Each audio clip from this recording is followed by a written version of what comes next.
যে তিনি আমাদেরকে প্রতিদিনের মতো আজকেও ক্লাস বসার তৌফিক দিয়েছেন, তারপরে শুকরিয়া আদায় করি সবাই বলে আলহামদুলিল্লাহ। আজ আমরা যে তাফসিরের প্রতিদিন একটি সূরার তাফসির আমরা উস্তাদ মুফাররামের কাছ থেকে শুনছিলাম। আজ আমরা তাফসিরে সূরা নাসর শুনব উস্তাদ মুফাররামের মুখ থেকে। দাওয়াত নামাজ হযরত মুসলিম যারা উস্তাদ মুফাররাম আওয়াই শাহাবুদ্দিন মাশায়েখ যাতে ইফতিতাহের খেদমত। السلام عليكم ورحمة الله وبركاته. أعوذ بالله من الشيطان الرجيم. بسم الله الرحمن الرحيم. الحمد لله رب العالمين والصلاة والسلام على سيدنا ومولانا أبو القاسم المصطفى محمد وعلى أهل بيت الطيبين الطاهرين المعصومين المكرمين سيما بقية الله في الأرضين. الحمد لله الذي هدانا لهذا وما كنا لنهتدي لولا أن هدانا الله. بسم الله الرحمن الرحيم.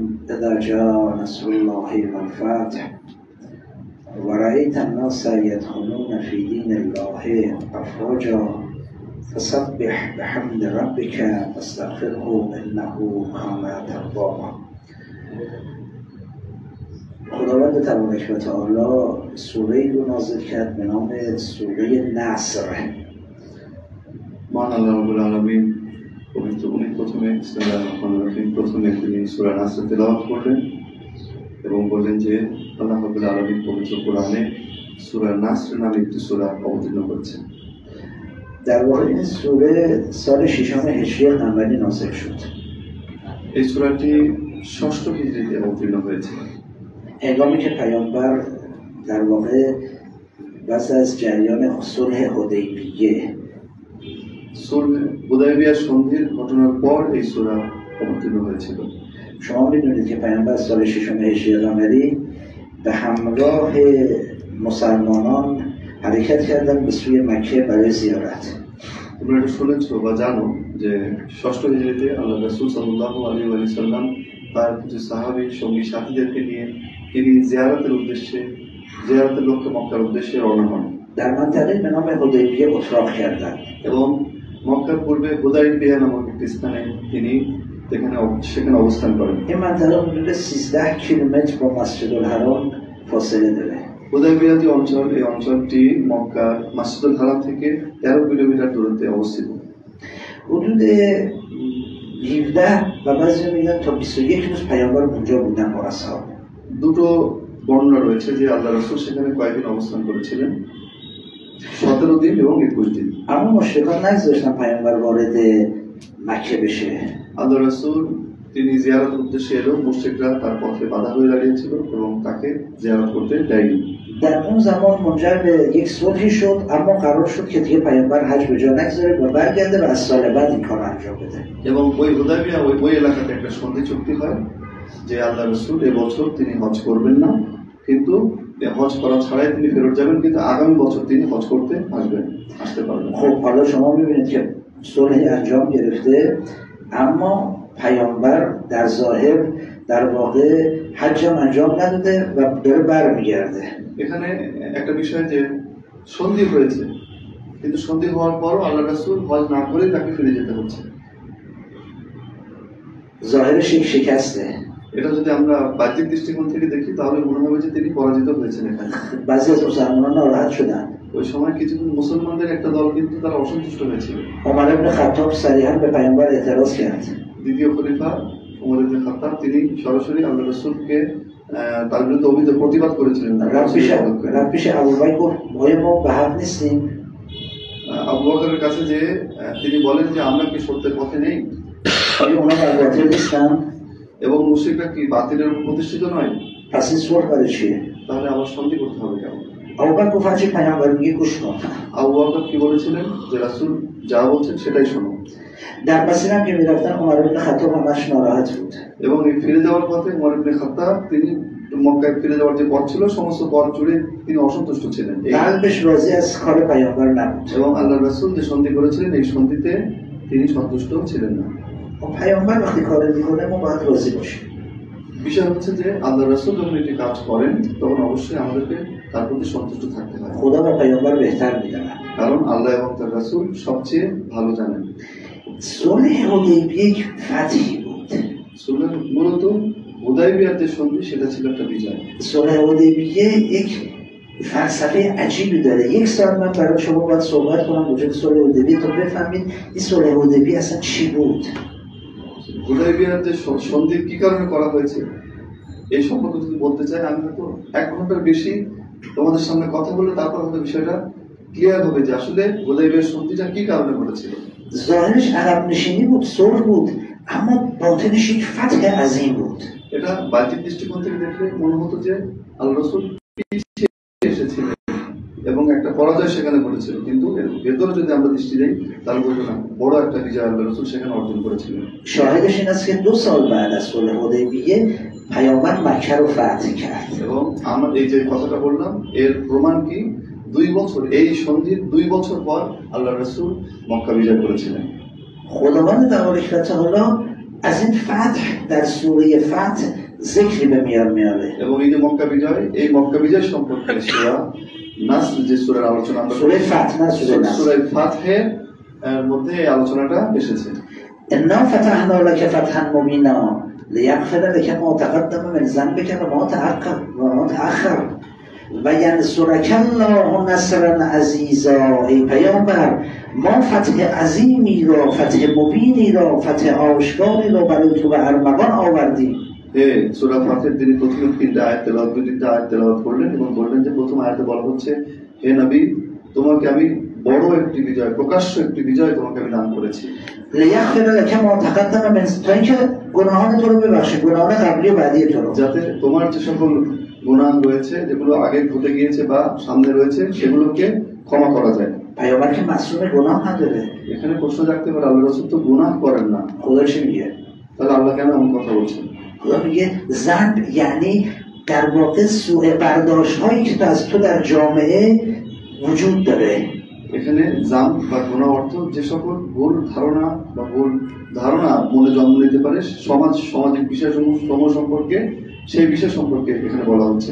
ذهنیت منفی که راجع به تو ساختن، যে সকল বিরূপ মনোভাব তোমার সম্পর্কে মানুষ তৈরি করেছে, সকল বিষয় তোমার সম্পর্কে তৈরি করেছে সাধারণ মানুষেরা, و همین باعث شده که جزیره العرب از تو دوری بکنن. এবং ওই সকল বিরূপ মনোভাব প্রপাগান্ডার কারণে তোমার জাজিরাতুল আরব তোমার থেকে বিচ্ছিন্ন হয়ে গিয়েছে, তোমার থেকে দূরে সরে গিয়েছে।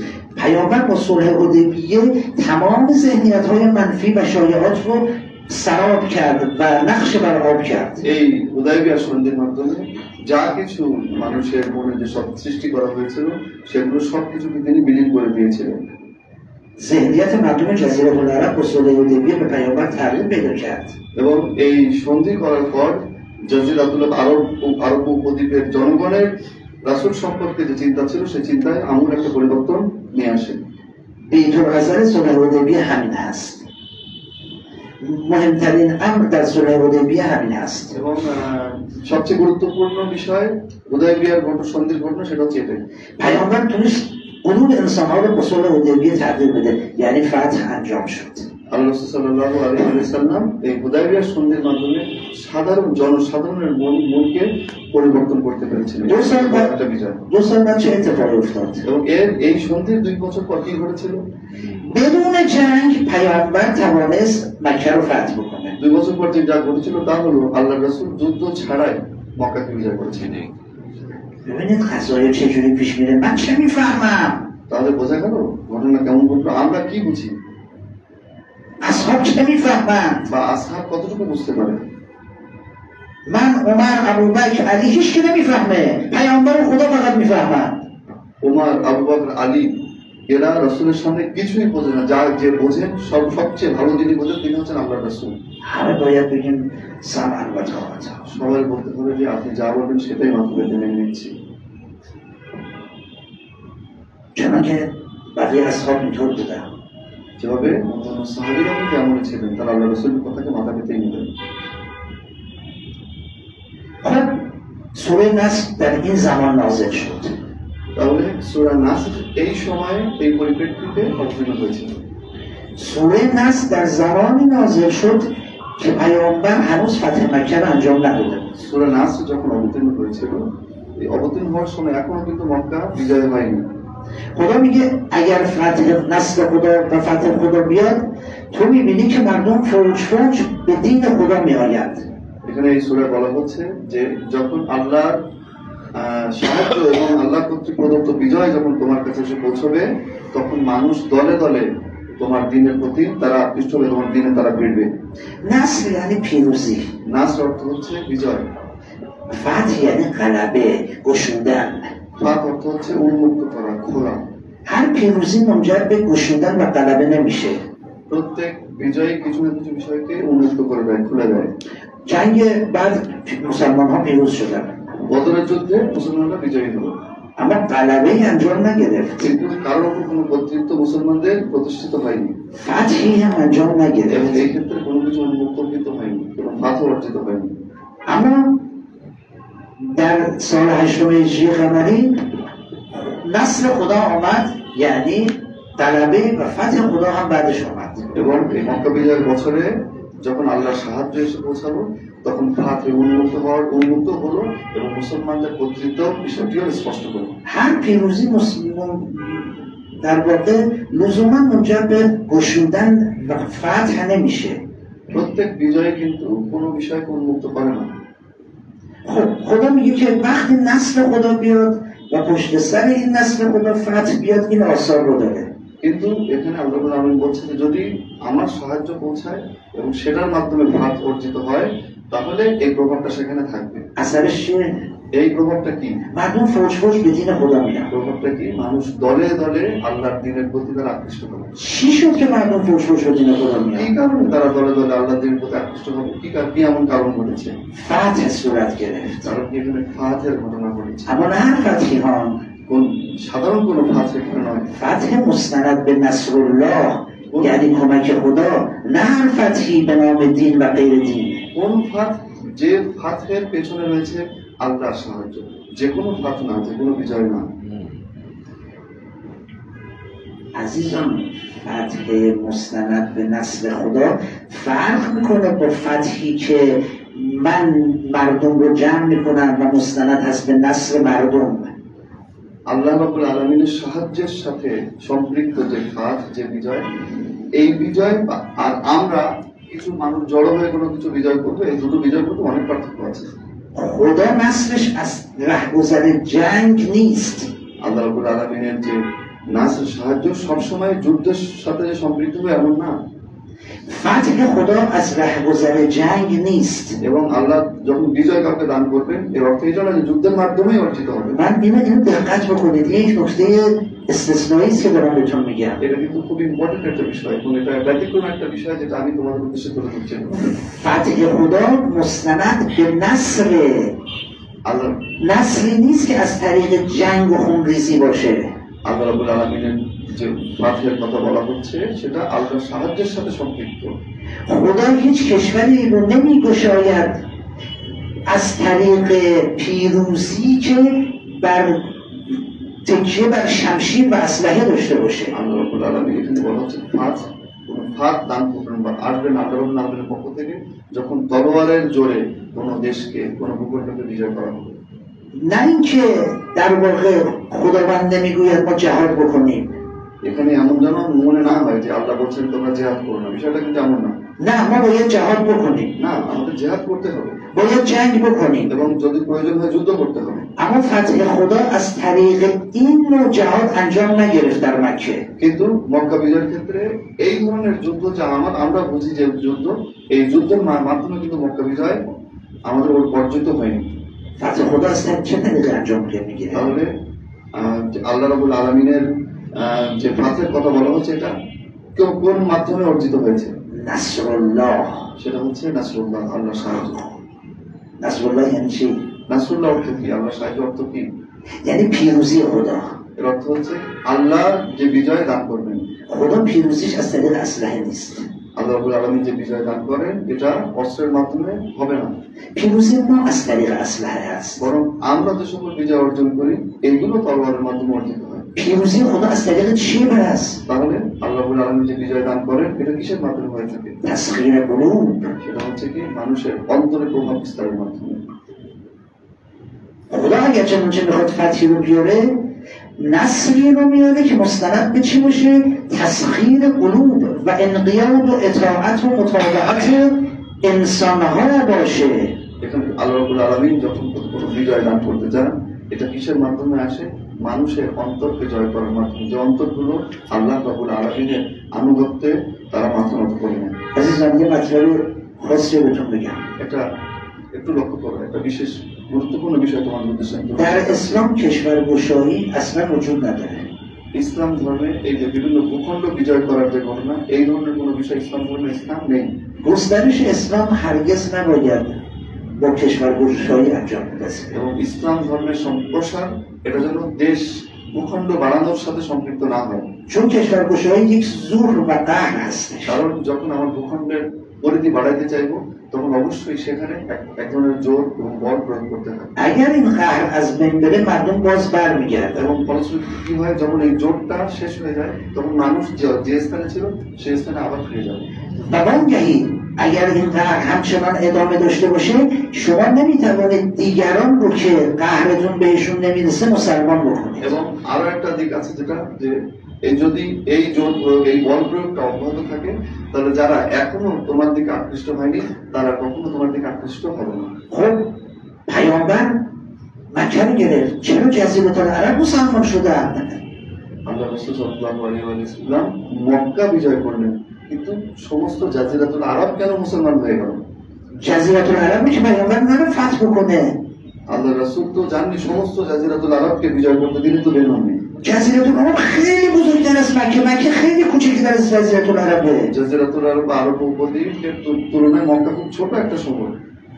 پیامبر مکه رو گرفت আল্লাহ রাসূল اما نه با قهر. আল্লাহ রাসূল সাল্লাল্লাহু আলাইহি ওয়াসাল্লাম মক্কাকে বিজয় করলেন, মক্কাকে নিজের আয়ত্তে নিলেন, কিন্তু এটা জোর گفت الیوم یوم المرحمه. امروز روز چی هستش؟ دقت می‌فرمایید؟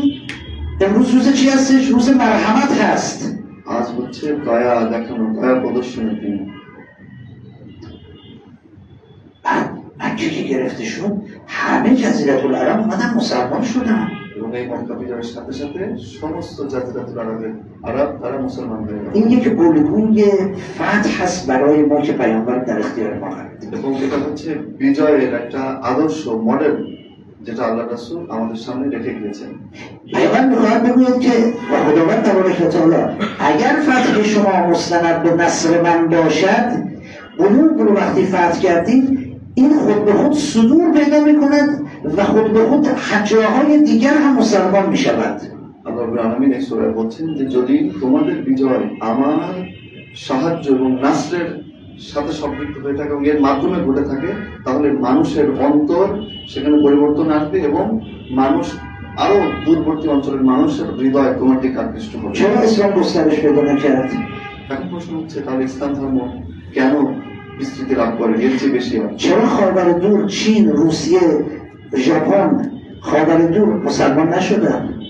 কেন ফারিস, চীন এই অঞ্চলগুলো এরা মুসলমান হয়নি? چرا اروپا مسلمان نشدن؟ কেন ইউরোপ ইসলাম ধর্ম গ্রহণ করেনি? چرا غیر اسپانیا، استرالیا مسلمان نشدن؟ কেন অস্ট্রেলিয়া তারা মুসলমান হয়নি? چرا آفریقا مسلمان نشدن؟ خیلیشون কেন خیلیشون অনেকে আফ্রিকার অনেকেই ইসলাম ধর্ম গ্রহণ করেনি? چرا فقط جاهای مسلمان شدن که حاکمیت اسلامی اونجا قدرت داشت؟ কেন ওই সকল জায়গাগুলোর মানুষ, ওই সকল ভূখণ্ডগুলোর মানুষ মুসলমান হয়েছে যেখানে মুসলমানদের রাজত্ব কর্তৃত্ব ছিল? چرا دیگران از اسلام استقبال نکردن؟ এবং অন্যরা কেন ইসলামকে স্বাগত জানায়নি?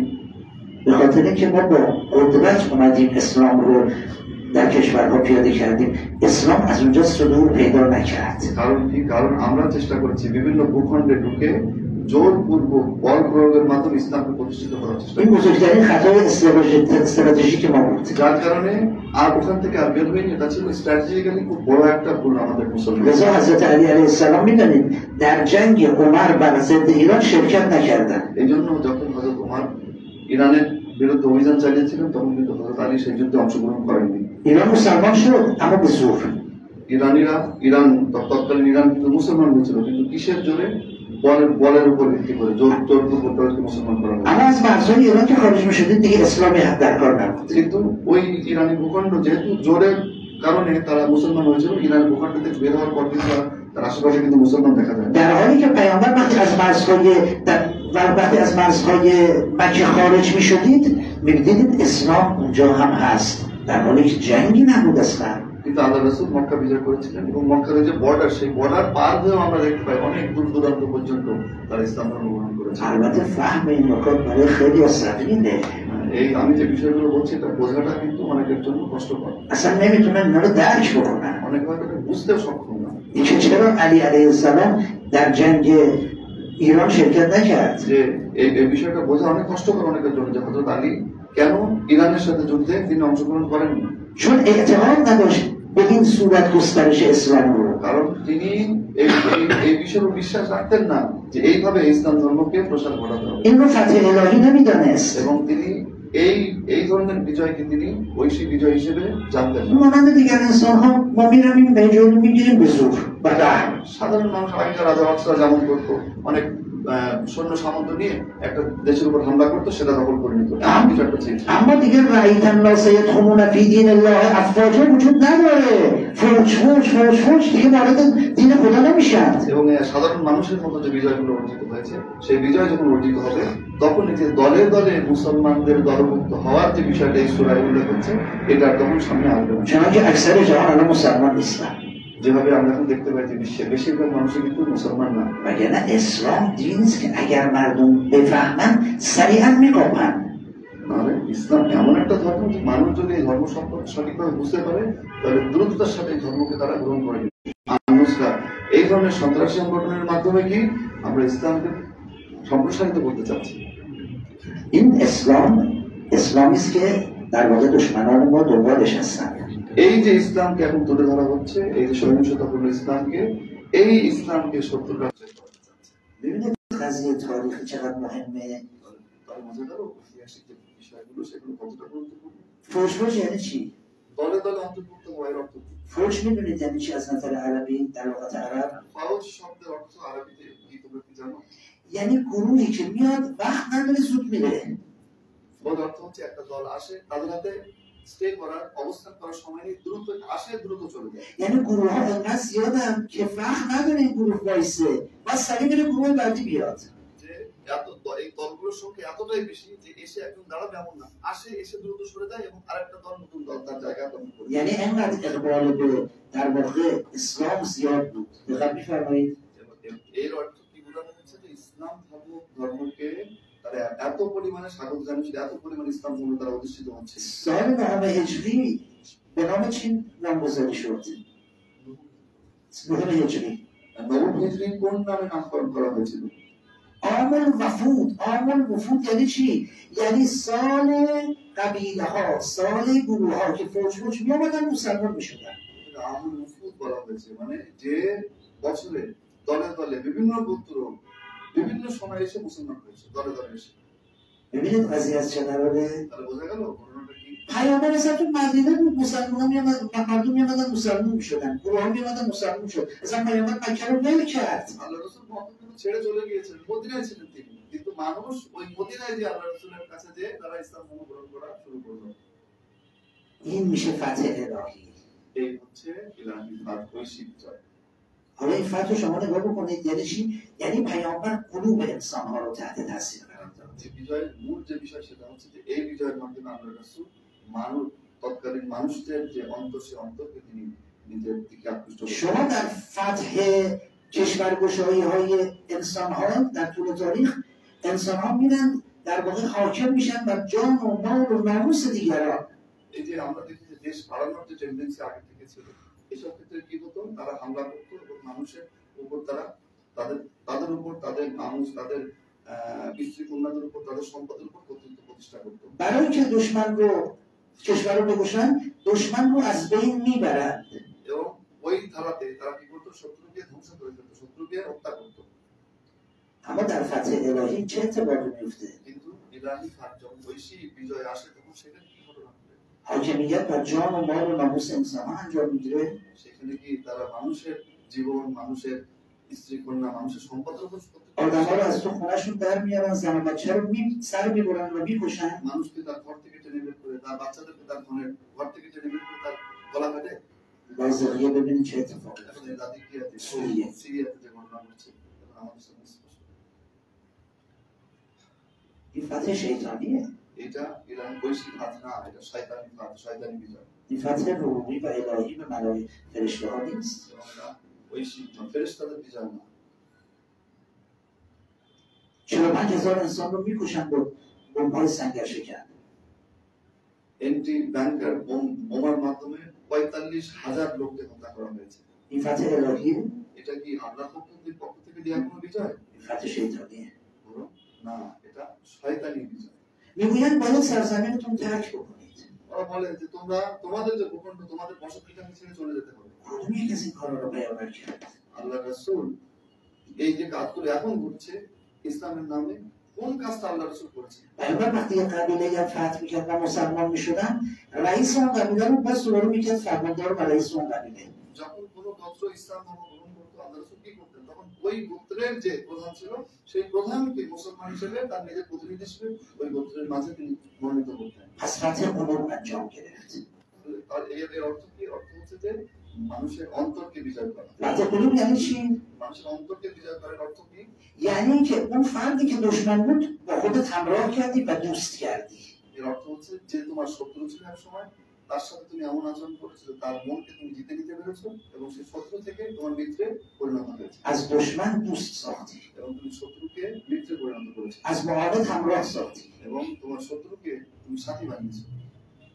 همه مسلمان شدن و همراه پیامبر اصحاب پیامبر شدن. এই যারা শত্রু ছিল তারা সবাই মুসলমান হয়ে গেল এবং সবাই আল্লাহ রাসূলের সাহাবী হয়ে গেল। اینجا پیامبر چیکار باید بکنه؟ خدا چی بهش میگه؟ এখানে এই এমত অবস্থায় আল্লাহ রাসূলের করণীয় কি? আল্লাহ কি বলছেন, কি করতে বলছেন? میگه تو که مثل آدم ها مثل ظالمان فتح نکردی আল্লাহ বলছেন যে তুমি তো জালিম এবং অন্য রাজা বাচ্চাদের মতো তুমি তো বিজয় করনি, که با تبختر راه بری و حکمرانی بکنی. যে তুমি গাম্ভীর্যের সাথে রাস্তায় যাবে এবং তাদের উপর তুমি রাজত্ব কায়েম করবে। پس تو تواضع و فروتنی کن. তাহলে তুমি নম্রতা দেখাও। فسبح بحمد ربک واستغفره. ای پیامبر باید تسبیح بکنی حمد خداوند تبارک و تعالی، یعنی با حمد با ثنای خداوند خدا رو تسبیح بگو که این نعمت رو به تو داده. যেহেতু বিজয় রব্বুল আলামিন তোমাকে দান করেছে, তাহলে তোমার প্রতিপালকের প্রশংসা সহকারে তার পবিত্রতা ও মহিমা ঘোষণা করো واستغفره، استغفار کن. এবং তার কাছে ক্ষমা প্রার্থনা করো। از چی استغفار بکنه پیامبر؟ প্রশ্ন জাগতে পারে যে আল্লাহ রাসূল কোন বিষয় থেকে ক্ষমা প্রার্থনা করবে? قبلا که گناهی نکرده، আগে তো কোনো গুনাহ তিনি করেননি। از اینکه مبادا به گناه بیفتی. এখানে হয়তো যেন তিনি গুনাহে পতিত না হন তার থেকে ইস্তেগফার করুন। استغفار پیامبر برای تداوم اسمته. এই পয়গম্বরের ইস্তেগফার অর্থ কি? তিনি যে নিষ্পাপ, এই নিষ্পাপত্ব যেন কন্টিনিউ থাকে সেজন্য ইস্তেগফার করা। نه برای ترمیم اسمت. না, তার ইসমাত ক্ষতিগ্রস্ত হয়েছে, কোথাও ত্রুটিযুক্ত হয়েছে, সেটাকে সংস্কারের জন্য ইস্তেগফার কিন্তু না। چون اسمت که دیگه ترمیم بردار نیست اگه از بین بره. কারণ ইসমাত বা নিষ্পাপত্ব যদি একবার ভেঙে যায় তাহলে সেটা কিন্তু আর লাগানো যায় না। برای بقایش پیامبر همیشه استغفار میکرد. এই জন্য এটা যেন অব্যাহত থাকে, এই জন্য সবসময় আল্লাহ রাসূল ইস্তেগফার اون میگفت روزی 70 بار استغفار میکنم. আল্লাহ রাসূল বলতেন আমি দৈনিক 70 বার ইস্তেগফার করি। انه کان توابا. همانا خداوند بسیار توبه پذیر و بسیار قبول کننده شما هستش. নিশ্চয়ই আল্লাহ রাব্বুল আলামিন, আল্লাহ তিনি হচ্ছে অত্যাধিক তওবা গ্রহণকারী। این شد سوره نصر در یک فضای بسیار کم که من توانستم خدمت شما به صورت اجمالی توضیح بدم. এই হলো সূরা নাসরের একটা ব্যাখ্যা, যেটা খুব সংক্ষেপে আমি তোমাদের উদ্দেশ্যে اما بر شما هستش که راجع به این مطالب دقت بکنید و تدبر بکنید. আমি সংক্ষেপে বললাম, কিন্তু তোমাদের যে দায়িত্ব, তোমাদের সেটা হচ্ছে তোমরা এই বিষয়গুলোকে গভীর ভাবে থাকবে। انشاءالله که همه ما موفق بشیم در فهم قرآن. ইনশাআল্লাহ রাব্বুল আলামিন যেন আমাদেরকে তৌফিক দেন, আমরা যেন এই কোরআন বোঝার ক্ষেত্রে আমরা যেন সফল হই ইনশাআল্লাহ। اللهم صل على محمد وآل محمد وعجل فرجهم والسلام عليكم ورحمة الله وبركاته.